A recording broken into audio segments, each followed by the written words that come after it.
Nagpalit ako mga tol ng bike computer mula sa ganito at in-upgrade ko sa ganito. At alam kong susunod na sasabihin mo, parehas lang bike computer yan, parehas lang may GPS yan, parehas lang nakakabasa ng speed yan.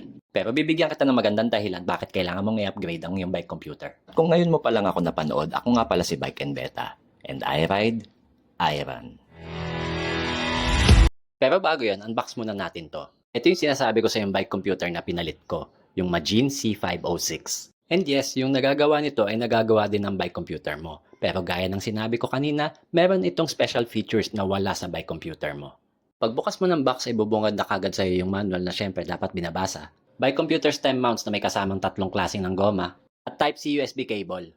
Tapos yung unit na ng Magin C506. Maganda yung pagkakadesign dito sa totoo lang. Pero syempre, mas maganda kung ano yung nasa loob at kung ano yung kaya nitong gawin. Madali lang itong gamitin, kailangan mo lang siyang ipare sa iyong cellphone gamit ang OneLap Fit app.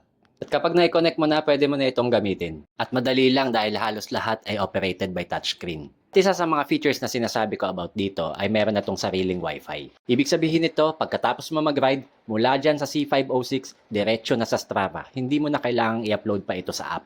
At ang pinakamalupit na feature nito mga tol ay may sarili na itong mapa. Mapa ng buong Pilipinas. At hindi lang ang Pilipinas kundi mapa ng buong mundo. Kaya makikita mo na tol bawat kanto. Kaya wala nang ligaw-ligaw kahit saan ka pa mapunta.